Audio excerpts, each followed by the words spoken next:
안녕하세요. 오늘도 사연 살롱을 찾아주셔서 감사합니다. 저는 지금 제 사랑스러운 딸 가영이와 어느 때보다 평온하고 감사한 일상을 누리고 있는 김서한이라고 해요. 과거에는 절대 믿지 않았던 권선징악이라는 말을 지금은 깊게 새기며 살고 있어요. 그렇게 된 제 놀라운 이야기를 지금 들려드릴게요. 제게는 언제나 자랑스러운 아빠가 계셨었죠. 지금은 보고 싶어도 볼 수 없는 곳에 계시지만요. 생전에 아빠는 소방관이었어요. 그것도 엄청나게 용감한 소방관이요. 아빠 주변에 계시는 분들은 아빠가 위험에 처한 사람들을 많이 구했다고 항상 제게 말해주셨어요. 당신이 다칠 수 있는 상황에서도 몸을 사리지 않고 남을 먼저 생각하는 분이셨다고요. 아빠는 그렇게 바쁘게 일하면서도 제가 엄마의 부재를 최대한 느끼지 않게 해주려고 노력했던 자상한 분이었어요. 아빠, 다음 주 학교에서 체육대회 하는데 이번에도 할머니가 오시겠지? 아니야. 이번에는 무슨 일이 있어도 아빠가 꼭 갈 거야. 벌써 한 달 전부터 다른 아저씨들한테 우리 서한이 이번 체육대회에는 내가 꼭 가야 한다고 말해놨어. 그날은 대통령 할아버지가 사는데 불이 나도 아빠가 절대 구하러 갈 수 없다고. 그러니까 걱정하지 마. 아빠가 이번에 꼭 갈게. 그동안 학교 행사에 할머니가 주로 가서 속상했지. 미안해. 아니야. 할머니가 와서 속상한 거 아니야. 그냥 아빠도 한번 왔으면 해서. 나 달리기 짱 잘해. 이번에도 나 개주 시합 나가거든. 알지. 우리 서한이 달리기 잘하는 거. 아빠가 소방서 아저씨들한테도 우리 서한이 자랑을 얼마나 많이 했는데. 진짜? 그럼 올해는 아빠가 체육대회 가서 우리 서한이 뛰는 거 꼭 볼게. 저에 대한 아빠의 사랑은 이루 말할 수 없이 컸고 저 역시 아빠를 많이 의지하며 살았어요. 엄마가 없어 슬프다기보다 이렇게 멋진 아빠가 내 아빠라서 좋은 점이 더 많은 날들이었어요. 하지만 저도 아빠 때문에 가끔 속상할 때가 있었어요. 아빠가 다치거나 아파서 집에 돌아오면 제가 할 수 있는 건 아프지 말라며 우는 것밖에 없었죠. 그럴 때마다 아빠는 우는 저를 달래며 아빠는 마냥 괜찮다, 하나도 안 아프다 라고 하셨죠. 하지만 저는 어리지만 그게 저를 위한 아빠의 거짓말이라는 것을 다 알고 있었어요. 한 번은 아빠가 정말 크게 다쳐서 며칠 밤이나 지나고 나서야 집에 돌아온 날이었어요. 서한아, 아빠, 왜 이렇게 늦게 왔어? 얼마나 걱정했는데. 또 다쳤어? 조금밖에 안 다쳤어. 그런데 다리가 왜 그래? 왜 잘 못 걸어? 아빠가 어떤 사람을 구했는데 글쎄 그 사람의 기르던 호랑이가 아빠 발을 어흥하고 잡아먹었어. 그게 무슨 소리야? 호랑이를 기르는 사람이 어딨어? 진짜라니까. 아빠 정말 괜찮아. 그날도 아빠는 아무 일 아니라는 듯이 제 앞에서 농담으로 넘어가려고 했어요. 하지만 아빠는 그때부터 줄곧 다리 한쪽을 심하게 절뚝이기 시작했어요. 나중에 커서 안 사실은 화재 사고 현장에서 인명구조를 마치고 나오다가 무너진 잔해 사이로 빠지면서 한쪽 다리가 심하게 낀 상태로 발견이 되었다고 하더군요.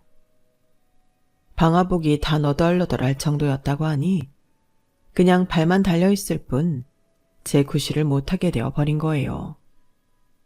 저는 느낌으로 알 수 있었어요. 아빠가 더 이상 멋진 소방관 일을 할 수 없게 되었다는 것을요. 제 앞에서 힘든 티를 한 번도 낸 적 없는 아빠였지만 그날 이후로 아빠의 눈은 너무 슬퍼 보여 똑바로 쳐다볼 수가 없었어요. 얼마 후 아빠는 어쩔 수 없이 소방서를 떠나고 말았어요. 그래도 제게는 여전히 굳건한 모습을 보여주려 애썼어요. 몇 달 후 아빠가 저를 불러놓고 조용히 말했어요. 서한아, 지금부터 아빠가 하는 말 잘 들어. 서한이는 서울에서 계속 살고 싶어? 서울에서? 응. 그렇구나. 서울이 좋아? 응. 친구들도 많고 맛있는 것도 많잖아. 그래. 그런데 서한아, 아빠는 이제 다리를 다쳐서 소방관이 아니잖아. 앞으로 무슨 일을 하면서 살아야 할까 생각을 해봤거든. 그런데 마침 어떤 좋은 분이 아빠한테 아주 낭만적인 제안을 해주셨거든. 제안? 그분이 뭐라고 하셨는데? 그분이 시골에 땅이 아주 많대. 그래서 아빠만 괜찮으면 공기 좋은 시골에 가서 방울토마토도 키워보고 상추도 키워보고 당근도 키워보고 강아지, 고양이도 같이 키워보면 어떻겠냐고 하시더라고. 서한이도 알지? 아빠가 취미로 이것저것 식물 키우면서 관심 많은 거. 바쁜 아빠의 유일한 취미는 집에서 작지만 이것저것 식물을 길러 직접 먹는 것이었어요. 일 때문에 집에 아무리 늦게 와도 식물 상태부터 체크하시고는 했죠. 그럼 아빠가 상추랑 당근을 키우러 시골에 가는 거야? 그런 것도 기르고 아빠 몸도 조금 쉬게 해주려고. 서울에서 쉬면 안 돼? 아빠도 그러고 싶은데 소방차만 보면 아빠가 마음이 아주 조금 슬프네. 그럼 나도 아빠랑 시골 가서 살아? 그래서 물어보는 거야, 서한이한테. 아빠랑 같이 시골에 가서 살아도 괜찮은지, 아니면 서울에서 할머니랑 사는 게 더 좋은지. 서한이가 좋을 대로 선택해 주었으면 해서. 아빠 말 무슨 말인지 알았지? 시골 가면 학교도 바뀌는 거지. 아무래도 거기서 서울로 학교를 다닐 수는 없으니까 전학을 가야 되겠지? 그럼 수진이도 없고 미나도 없고 자윤이도 못 만나? 만날 수는 있지만 지금처럼 자주 보기는 힘들 거야. 거리가 머니까. 저는 그때 왜 그런 결정을 내렸는지 지금도 이해할 수 없어요. 아빠를 그렇게 의지하고 사랑하면서도 친구들과 헤어지면 세상이 무너지는 줄 알았던 그 어리석은 마음. 결국 저는 다른 이유도 아닌 친구들을 볼 수 없는 건 싫다며 서울에서 할머니와 지내기로 했어요. 제가 서울에 계속 있고 싶다고 했을 때 아빠는 제게 이렇게 말하셨어요. 서한이가 그렇게 하고 싶으면 그렇게 하도록 해. 하지만 중간에라도 아빠가 있는 곳으로 오고 싶으면 언제든지 와도 돼. 알았지? 아빠, 나 앞으로 자주 안 올 거야? 자주 올 거야. 우리 서한이 보러 서울에 자주 올게. 아빠는 어린 저의 결정을 존중해줬지만 그날 아빠의 미소와 울먹임 사이의 씁쓸함을 지금도 가끔 떠오르더군요. 어른이 된 지금 다시 물어봐 준다면 당장이라도 아빠를 따라가겠다고 할 텐데 다리도 불편한 아빠를 그렇게 혼자 먼 곳으로 보내지 않았을 텐데 그렇게 하루라도 옆에 없으면 죽을 것 같던 친구들의 연락처를 이 나이가 되니 모르고도 잘 사는데 그때 쓸쓸해 보였던 아빠의 손을 잡고 같이 시골에 가겠다고 할걸. 평생 바라던 꿈이자 인생의 원동력이었던 소방관 일을 잃은 그 중년의 남자와 웃으며 내려가 오순도순 살걸. 제가 그때 한 결정은 아직까지도 뼈저리게 후회하는 일 중에 하나예요. 그렇게 아빠는 이름도 모르는 시골 동네에 저는 할머니와 서울에서 살게 되었어요. 처음에는 아빠를 보러 가자고 할머니를 보채기도 했었지만 사춘기가 오고 할 공부가 많아지고 친구들과 노는 것이 더 재미있었던 저는 드문드문 아빠를 찾게 되었죠. 아빠는 취미로 하기에는 아까울 정도로 농작물을 기르는 일에 소질이 있다며 항상 너스레를 떨며 말하셨어요. 다리만 좀 괜찮으면 진짜 이걸로 떼돈 벌 수 있을 것 같아. 아빠, 됐거든? 지난번에 아빠가 키웠다고 보내준 감자랑 고구마 있잖아. 진짜 맛 없었어. 그래? 그럴 리가 없는데. 그러니까 말이야. 감자랑 고구마가 맛없기도 쉽지 않은데 그걸 아빠가 해냈단 말입니다요. 이것들 기른 지도 벌써 10년이 다 되어 가는데. 아직도 뭐가 자꾸 빠지네. 아빠가 시골에서 농사 외에도 다른 벌이가 되는 일을 하시는지는 몰랐지만 저와 할머니는 아주 큰 어려움 없이 굶지 않고 생활할 수 있었어요. 저는 대학 역시 서울에서 진학하였고 간호학과를 배우게 되었어요. 이유는 모르겠지만 그냥 뭔가 아빠처럼 타인에게 이로운 일을 해줄 수 있는 직업을 갖고 싶다는 막연한 생각이 오래전부터 있었거든요. 다행히 대학도 무사히 졸업하고 한 대학병원에서 간호사로 일하게 되었어요. 그 병원에서 바로 남편을 만나게 되었어요. 남편은 한 의료기기 회사의 영업사원이었고 병원을 자주 드나들었어요. 그렇게 한두 번 인사를 하고 사담을 나누며 가까워졌고 밥을 먹고 커피를 마시다 보니 어느새 서로의 연인이 되어 있었죠. 남편은 성실하고 똑똑한 사람이었어요. 나는 지금 영업사원이지만 이 생태계가 어떻게 돌아가는지 다 보이는 것 같아. 나중에 큰돈 만들 수 있는 루트도 이미 다 알아놨어. 서한이 너는 안심하고 나한테 시집만 오면 돼. 남편은 자주 제 앞에서 언젠가 크게 성공을 거둘 것이라 호언장담하고는 했어요. 그때는 그의 그런 자신만만한 모습이 너무 좋아 보였죠. 함께하는 시간이 길어지니 결혼 생각을 하게 되고 평생 서로의 반려자가 되어 주자고 약속했어요. 남들과 크게 다르지 않은 예비 부부의 모습이었어요. 남편의 아버지는 소소하게 장사를 하셨고 어머니는 전업주부이면서 가끔 불러주는 곳에 아르바이트를 다니며 용돈벌이를 한다고 하셨어요.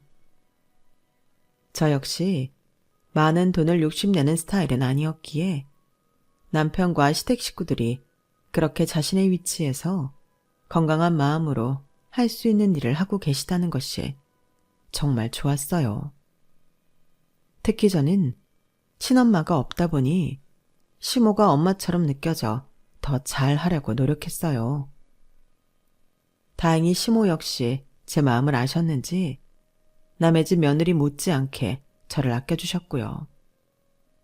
아빠가 순수 기른 농작물을 시골에서 보내주면 사이좋게 나눠 먹고 참 소박하면서도 행복한 가족의 모습을 이뤄가고 있었어요. 남편과의 사이에서 딸 가영이를 낳았고 저의 행복은 배가 되었죠. 모든 것이 순조로웠어요. 남편의 일 역시 좋은 방향으로 가고 있었거든요. 서하나, 나 드디어 해냈다? 어? 뭘 해냈다는 거야? 이제 우리 부자 될 일만 남았어. 머리가 좋았던 남편은 한 업체와 의료기기 분쟁이 있던 당시 소송까지 갔다가 승소를 하게 되었고 결국 소유권을 따내고 말았죠.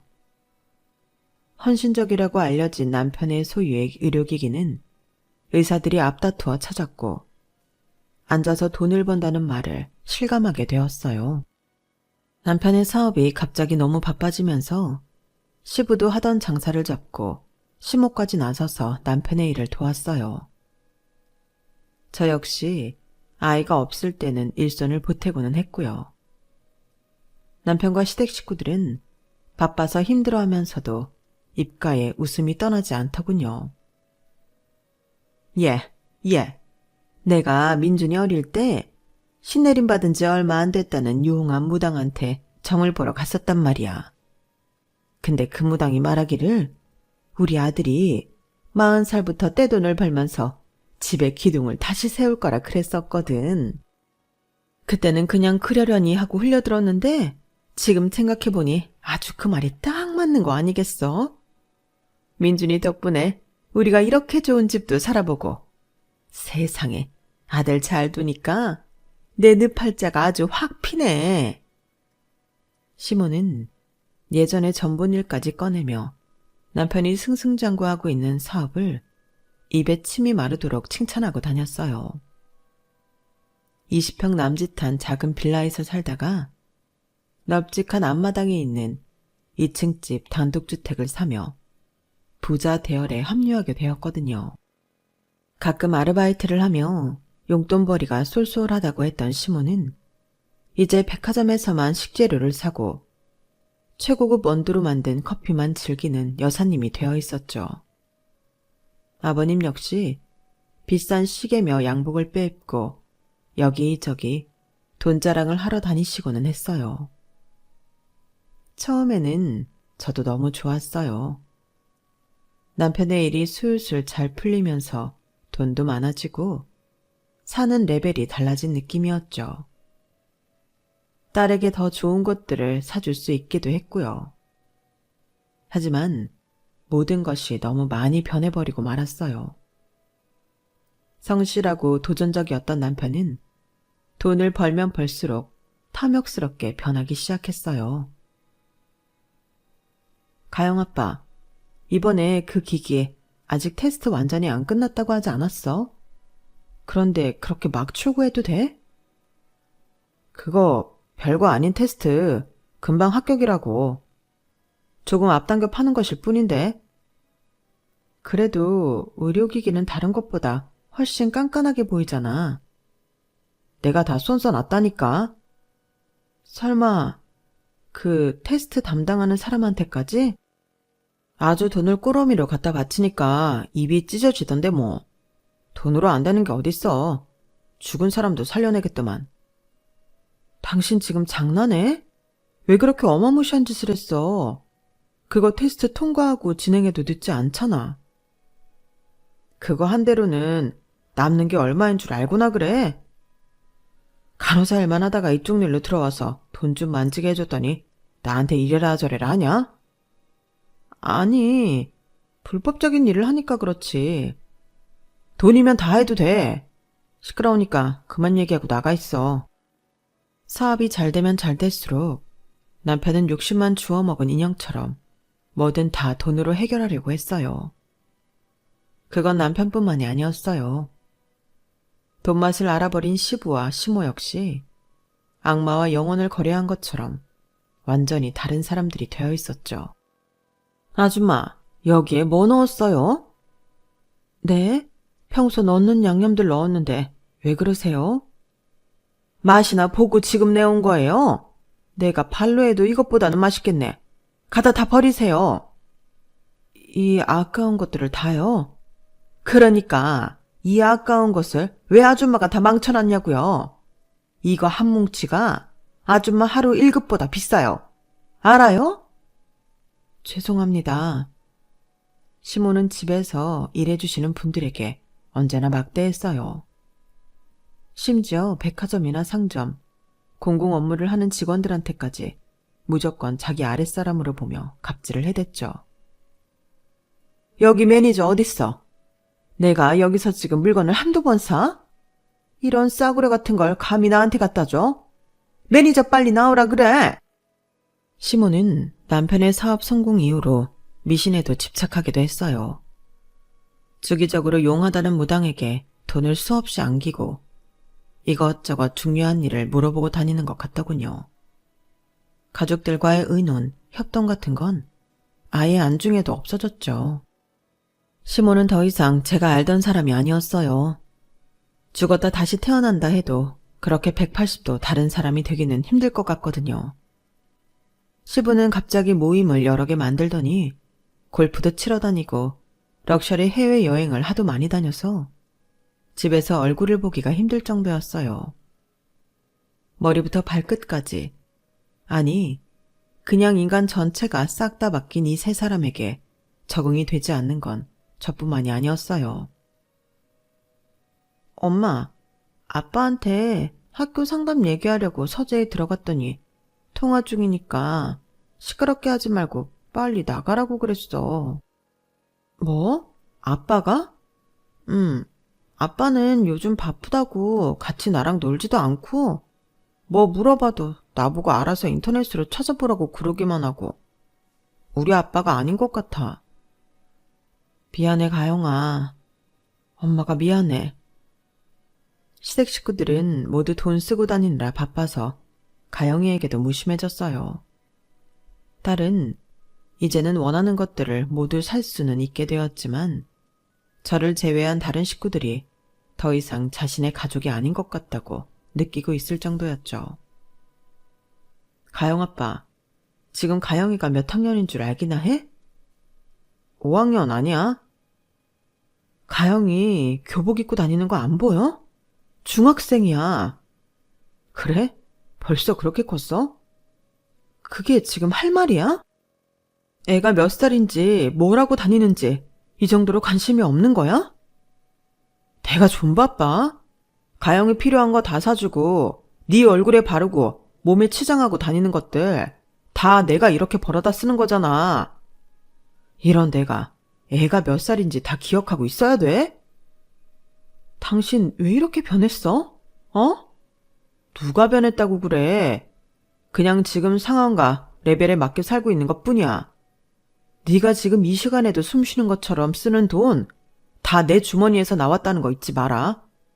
여자가 좀 조용조용하면 어디가 덧나? 바가지나 긁고 말이야.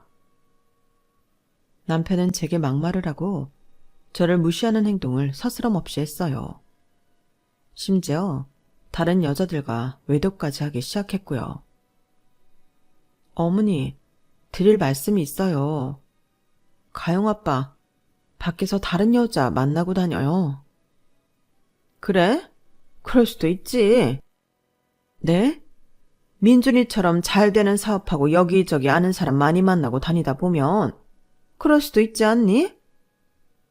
어머니, 어떻게 그런 말을... 너야말로 참 답답하다. 그냥 그러려니 해. 너도 할 일 많잖아. 너 할 일 하면서 그냥 알아서 살면 되잖아. 뭐 부족할 것도 없으면서 신경을 그렇게 쓰고 사니? 남편이잖아요. 가영이 아빠고요. 남자들 어차피 다들 한 번씩 그래. 그러다가 다시 돌아오고 그런다고. 그리고 지금 민준이가 뭐 너랑 이혼하겠다는 것도 아니고 돈만 잘 벌어다 주는데 너도 그냥 못 보고 못 들은 것처럼 살아. 저는 이 모든 것이 몰래카메라였으면 좋겠다고 생각했어요. 모두가 장난으로 저를 속이고 있는 중이라고 믿고 싶었어요. 다른 여자를 만나는 남편도 그걸 그냥 못 본 척하기만 하면 된다는 시모도 모두 제정신이 아니었죠. 저는 이 집 사람들에게 오만 정이 떨어지고 구역질이 났어요. 이 집 사람들과 헤어질 결심이 필요했어요. 하지만 참 타이밍이 나쁘게 맞아떨어지는 일들이 벌어지기 시작했어요. 아빠, 전화 목소리가 왜 이렇게 안 좋아? 어디 아파? 어? 아니야, 괜찮아. 괜찮은 게 아닌 것 같은데? 말해봐, 어디가 아픈 거야? 충격적이게도 아빠가 폐암에 걸렸고 좋은 결과를 기대하기는 힘들 것 같다는 소식을 듣게 되었어요. 할머니까지 돌아가시고 제 유일한 의지가 되어주었던 아빠까지 아프다니. 그동안 혼자 시골에 있는 걸 알면서도 조금 더 신경 쓰지 못했던 제 자신이 너무 밉고 한심스러웠어요. 저는 싫다는 아빠를 억지로 서울로 모셔왔어요. 서하나, 이렇게 안 해도 돼. 아빠 그냥 지내던 곳에서 계속 있어도 돼. 뭘 계속 있어도 돼. 거기는 제대로 된 큰 병원도 없잖아. 서울에서 내가 아빠 치료받게 할 거야. 실력 좋은 의사 찾아내서 아빠 오래오래 살게 해달라고 할 거야. 흐르는 눈물을 주체할 수 없었어요. 아빠를 모시고 유명하다는 의사를 모조리 찾아다녔어요. 하지만 모두 같은 대답이더군요. 수술은 가능하지만 지금 암이 워낙 많이 진행되어서 100% 제거할 수 있다고 장담은 드리기 힘듭니다. 오히려 많이 약해진 체력인데 수술까지 감행하면 환자분이 더 힘드실 수도 있어요. 수술을 하느냐 마느냐를 저희가 결정해드리기는 힘들 것 같습니다. 저는 그래도 마지막 희망의 끈을 놓지 않고 아빠를 설득해 수술을 받기로 했어요. 결국 의사도 적극적으로 권하지는 않았던 수술을 하게 되었고 결과는 역시나 좋지 않았어요. 개복을 해보니 생각보다 상황이 더 안 좋습니다. 죄송합니다. 아빠의 몸은 의사들도 손을 놓을 정도로 심각한 상태가 되어버린 거예요. 저는 아빠와 1분 1초라도 함께 있으려고 병원 간병 생활을 자처했어요. 서하나, 가영이랑 조서방에 기다리잖아. 집에 들어가. 어? 아빠 마음이 안 좋아. 괜찮아. 아빠랑 있을래. 조서방이랑 싸웠어? 아빠는 이미 다 알고 있다는 듯이 나지막이 제게 물었고 저는 거짓말을 할 수 없었어요. 왜냐면 아빠가 서울에 올라오고 병원에 입원과 검사, 수술을 하는 동안에도 남편과 시댁 식구들은 한 번도 병문안을 오지 않았거든요. 사실 나 조서방이랑 이혼할까 해. 조서방 사업이 잘 되니까 자꾸 뭐가 삐걱거리니? 아빠 뭐 돗자리 깔아야겠네. 아빠는 모르는 거 없다니까. 우리 서한이 힘들어서 어쩜 좋니? 아빠까지 괜히 여기 와서 우리 딸 힘들게만 하네. 제발 그런 말 하지 마. 힘들긴 뭐가 힘들어? 아빠, 제발 나 두고 빨리 가지 마. 아빠한테 못해준 게 너무 많단 말이야. 어? 나 두고 가지 마. 서한아, 울지 마. 네가 못해준 게 뭐가 있어. 네가 내 딸이어서 그냥 그 자체로 너무 큰 기쁨인데. 내 딸이 또 내 딸을 닮은 딸을 낳고 아빠는 너랑 가영이를 보기만 해도 행복해. 미안해 아빠. 지금까지 시골에 혼자 둬서. 옛날에 아빠가 같이 가자고 할 때 그냥 따라갈걸. 나 지금 너무 후회해. 아빠를 왜 그냥 혼자 보냈을까? 아빠는 거기 혼자 내려가면서 얼마나 쓸쓸했을까? 다리도 안 좋은데. 마음은 얼마나 더 안 좋았을까? 내가 얼마나 미웠을까? 아빠, 정말 미안해. 그때 혼자 보내서 미안해. 내가 철이 없었어. 서하나, 울지 마. 그런 말도 하지 마. 아빠는 진짜 괜찮아. 아빠 마음대로 너를 억지로 데려갔다면 우리 모두 행복하지 못했을 거야. 아빠는 우리 딸 마음을 존중해. 저는 오히려 아프고 약해져 깡 말라버린 아빠의 품에 안겨 한참을 울고 위로받았어요. 살면서 제일 슬프고 힘든 순간이었죠. 서하나, 저기 가방 안에 든 통장들 좀 꺼내줄래? 무슨 통장이 이렇게 많아? 이거 다 서한이 네 거야. 내 거? 아빠 거가 아니고? 우리 딸 돈이야. 여러 통장들에 들어있는 액수를 보고 저는 눈을 몇 번이나 비벼댔어요. 아빠, 이게 뭐가 잘못된 것 같은데? 돈 액수가 통장마다 너무 많아. 이상해.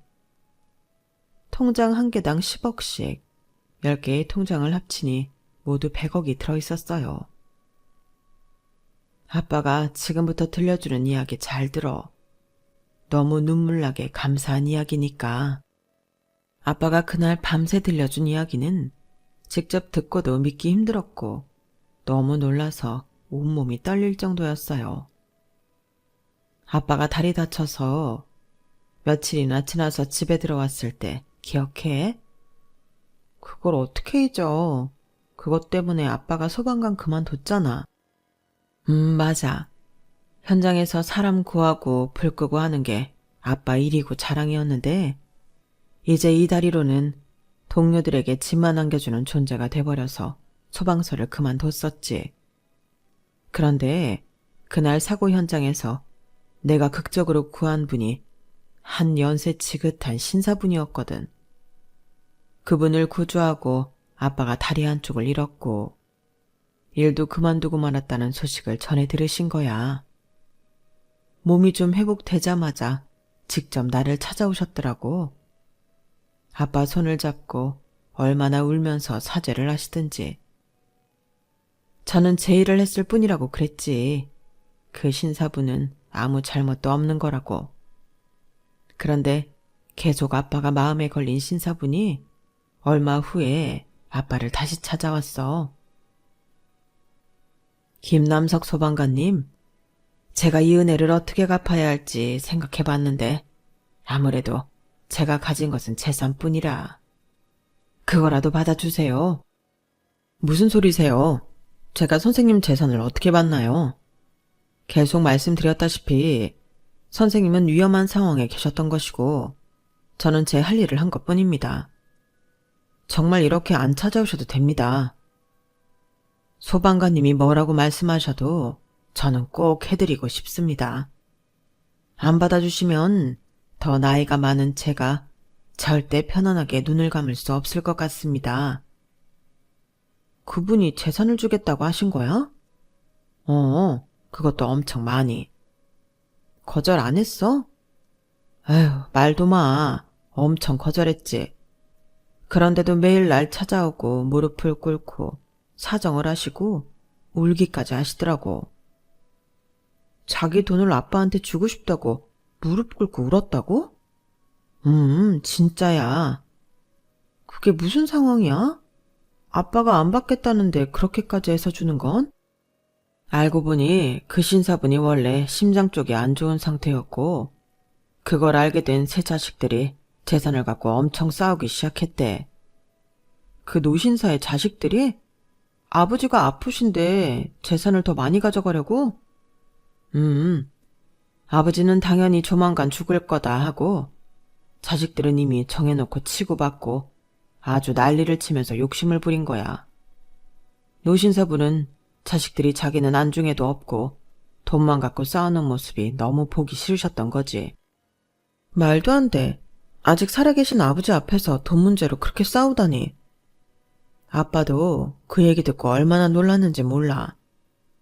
아무튼 노신사분이 화재를 당해서 병원에 있는데도 세 남매 중에 단 한 명도 온 적이 없었대.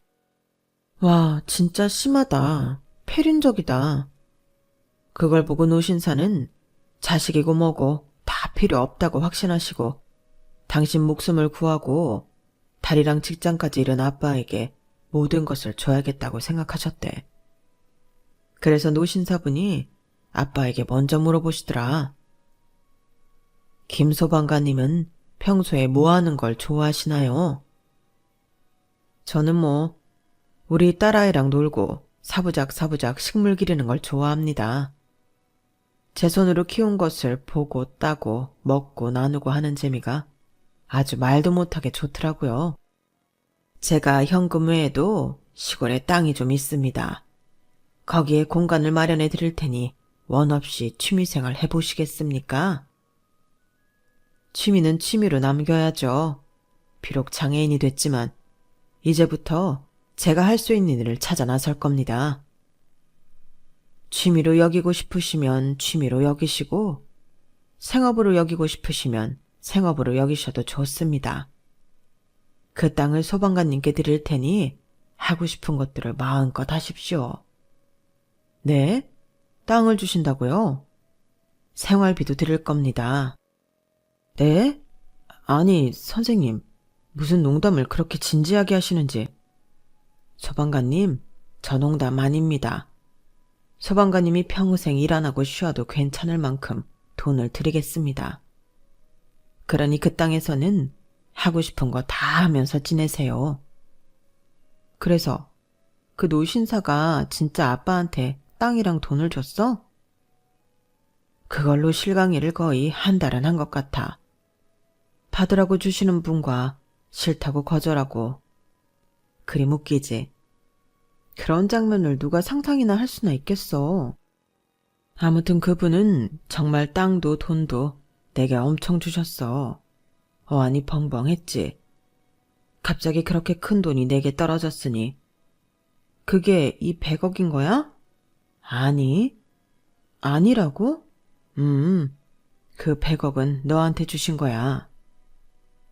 소방관님에게 어린 따님이 있으시다면서요. 아빠를 이렇게 만든 장본인은 제가 그 아이에게도 사죄하는 마음으로 드리고 싶습니다. 혹시 몰라 통장마다 10억씩 나눠놨습니다. 문제가 생기거든 제 비서에게 알려주세요. 바로 처리하겠습니다. 그럼 이 통장에 들어있는 것들 진짜 내 명의로 된 돈이라고? 그래서 이건 아빠가 일절 손도 안 댔어. 나중에 너 크고 필요할 때 건네주려고. 그런데 지금이 그 시기인 것 같아서. 그럼 우리 어릴 때 아빠가 할머니랑 나한테 붙여주던 돈들 모두 그분이 주셨던 거야? 염치 없지만 결국은 받고 말았지. 그랬구나. 하긴 항상 궁금은 했어. 아빠가 다리도 불편해서 일하기 힘들 텐데 어떻게 돈을 붙여주는 건지. 혹시라도 큰 돈을 보내면 자만해지거나 욕심부릴까 딱 필요한 만큼만 보냈었어. 미안해. 아니야, 아빠가 왜 미안해. 나 헛된 생각 품지 말라고 가르쳐준 거잖아. 그래서 나 얼마나 열심히 공부하고 열심히 살았는데. 고마워, 우리 딸. 내가 더 고맙지. 참, 그래서 그 노신사분은 어떻게 됐어? 그렇게 내가 감당하지 못할 만큼 많은 것들을 주시고는 몇 년 뒤에 부고장을 받았어. 돌아가셨다고. 돌아가셨구나. 그런데 그분들 자식들이 가만히 있었어? 난리 났을 것 같은데. 당연하지. 그런데 그분이 돌아가시기 전에 법적으로 전혀 문제 안 생기도록 꼼꼼하게 처리해 놓으셨더라고. 한동안 이를 바득바득 깔며 찾아오던 자식들도 어쩔 수 없이 돌아서더라고. 나한테는 100억, 아빠한테는 땅이랑 돈을 얼마나 주셨는데? 300억. 뭐? 300억? 정말 말도 안 되지? 거짓말 같아. 평생 구경도 못 해볼 돈인데 그걸 아빠한테 주다니. 아빠가 그 300억을 다 썼을 리 없는데? 내 말이 맞지? 네 앞으로 100억이 따로 있기는 하지만 혹시 몰라서 10%인 30억은 남겨놓고 나머지는 다 기부했어. 그리고 너에게 줄 그 돈들도 정말 많은 생각을 하다가 지금 주게 된 거야. 뭐? 기부? 와, 역시 우리 아빠. 소방관들 열악한 처우 개선 좀 해달라고. 거기에도 기부하고 전국의 사정이 어렵다는 보육원, 양로원, 장애인 보호소, 유기동물들 살리는 구원활동단체, 아프리카 지역 식량지원단체, 또 뭐 있었더라? 아무튼 상황 열악하다는 곳은 다 찾아서 보냈어. 그 노신사분도 대단한데 아빠도 진짜 대단하다. 스케일 미쳤네. 270억을 기부한 기부천사잖아. 기부천사는 무슨, 그 노신사분이 주신 돈 갖고 내가 생색낸 거지. 부끄럽고 창피하다. 저는 아빠 이야기를 듣는 내내 놀라움의 연속으로 입을 다물지 못했어요.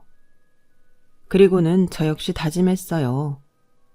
나도 그럼 주신 이 돈 다 가지진 않을래. 정말? 우리 딸 기특하네. 아빠, 나도 다 큰 딸이 있어. 그렇게 애기한테 말하듯이 하지 마. 저는 이혼 후 그 돈의 반만 남기고 나머지는 아빠처럼 어려운 것에 기부를 했어요. 세상에 그것처럼 가슴 뿌듯하고 황홀한 일이 없더군요. 하지만 슬픈 소식 역시 또 전해졌죠. 아빠가 결국 제 곁을 떠나고 마신 거예요. 아빠의 유언대로 장례식 역시 간소하고 조용히 치르기로 했어요. 나야. 아우, 이게 누구야? 너희 아빠 아파서 간병해야 된다고 집에 못 들어간다고 다짜고짜 선포를 하시더니 얼마 만에 들어보는 목소린가? 비꼬지 마. 우리 아빠 돌아가셨어. 그래? 그래? 지금 상황에 그 말이 가당키나 하니? 그럼 당장 달려가서 절이라도 드릴게 이래야 되나? 너 진짜 어쩌다 이렇게 인간 말종이 됐니? 내가 알던 조민준 맞아? 참, 너희 아빠도 평생 아무 도움도 안 되고 가셨네. 그렇잖아. 몸이 멀쩡하시기를 했어. 돈벌이를 잘하시기를 했어. 결국 늙고 병든 노인네 신분으로 가신 거잖아. 우리 아빠가 장애인이고 돈벌이 안 해서 너한테 돈 받아간 적 있어? 무슨 말을 그따위로 해. 너를 통해서 내 돈이 흘러갔는지 어쩐지 나는 알 수가 없지. 그때였어요. 시모가 남편의 전화를 가로채 제게 말하더군요. 예, 가영애미니? 우리 거기 초상집 못 간다. 그렇게 알아? 사돈이에요. 다른 먼 것도 아니고 같은 서울 하늘 아래 있는 장례식을 못 온 이유가 뭔데요? 지난번에 보살님이 이번 달에 있는 모든 장례식에 우리 식구 아무도 가지 말래. 보살님이 나한테 가면 더러운 귀신 붙어서 민준이 사업 말아먹는다면서 절대 가지 말라고 신신당부를 하더라. 그 얘기를 듣고 거기를 우리가 어떻게 가니? 저는 그 뒷얘기는 듣지도 않고 바로 전화를 끊어버렸어요. 들을 가치도 없었죠. 무당의 말을 철석같이 믿고 우리 아빠 병원은커녕 장례식까지 못 온다고 말하는 저 인간들이 정말 사람이 맞나 싶더라고요. 결국 조용하고 쓸쓸하게 아빠의 장례식을 마치게 되었어요. 저는 장례가 모두 끝나고 남편과 이혼 절차를 밟았어요. 돈밖에 안 보이는 그 인간은 딸의 양육권도 아주 자연스럽게 제게 넘기더군요. 지금까지 그들이 한 짓을 생각하면 소송을 흙탕물로 끌고 갔어야 마땅하지만 평화롭게 합의 이혼으로 끝낸 이유는 따로 있었어요. 이혼 전 의료기기 분야에 종사하는 지인에게 알아보니 남편의 탐욕이 과해 테스트 합격을 받지 못한 의료기기들의 불량 문제가 속출하였고 업계 사람들 사이에서는 이미 매장 분위기라고 하더군요. 회사 파산은 물론이고 남편은 징역형까지 받을 수도 있다고 했어요. 저와의 이혼 후 남편과 시부모는 하루가 멀다 하고 무너져가는 자신들의 돈, 모래성을 넉넉히 보고 있을 수밖에 없었다고 하더군요. 기름 부은 불꽃처럼 화르륵 잘 되던 그 사업은 일장춘몽처럼 한순간에 무너져 내리고 말았던 거예요. 게다가 제가 가장 학수고대하던 순간이 드디어 찾아왔어요. 남편은 자신이 가장 화려했던 한때 저와 딸, 시부모와 함께 살던 으리으리한 단독주택을 처분해 어떻게든 빚을 갚아보고자 노력한 것 같아요. 하지만 워낙 비싸게 내나 한동안 주인이 나타나지 않았어요.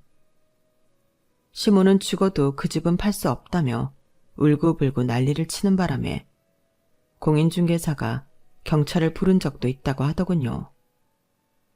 그리고 정확히 한 달 뒤에 매물로 나온 그 집을 바로 제가 사버렸어요.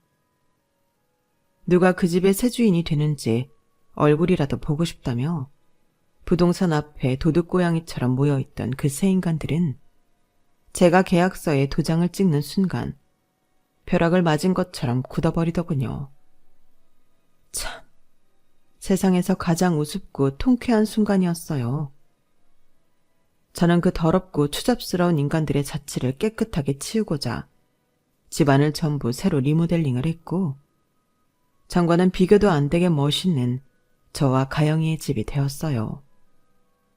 다행히 가영이는 아빠와 할머니, 할아버지가 없는데도 전보다 훨씬 밝은 얼굴이 되더군요. 남들 눈에는 이혼 가정으로 보이겠지만 저희는 김서환, 조가영의 새 가정이 꾸려진 것이라고 생각하기로 했어요. 마음이 가벼워진 가영이는 학교 공부도 열심히 하고 뭘 하든 적극적으로 나서는 예쁜 소녀가 되었어요. 저는 지금 그냥 딸 키우는 엄마로 살고 있냐고요? 아니요. 저는 늦가기 시험 준비생이랍니다. 이혼 후 끊겨버린 제 경력 단절을 다시 이어가 보려고 해요. 그것도 아주 멋진 곳에서 말이에요. 저는 아빠처럼 용감한 소방관은 될 수 없지만 아픈 사람을 제일 먼저 찾아가 치료해주는 응급구조사가 되려 해요. 간호사 때 버릇처럼 나오던 용어나 일들이 가물가물하지만 응급구조사 관련 자격 취득을 위해 지금 어느 수험생보다 더 열정적으로 공부하고 있답니다. 저 역시 하늘에 계신 아빠처럼 위험에 빠진 사람들을 돌보는 용감한 일을 하려고 결심했거든요. 아빠, 거기서 잘 지내고 있어요? 늦은 나이지만 나도 아빠처럼 자랑스러운 가영이의 엄마가 되려고 노력 중이에요. 많이 부족하지만 지켜봐 주세요. 아빠, 아주 많이 보고 싶고 사랑해요. 아빠가 보고 계실 테니 돈에 안주하지 않고 더 열심히 살게요. 제 이야기는 여기까지입니다.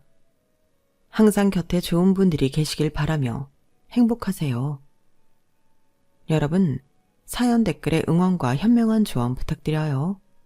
좋아요와 구독은 저에게 큰 힘이 됩니다. 오늘도 좋은 일 가득하세요.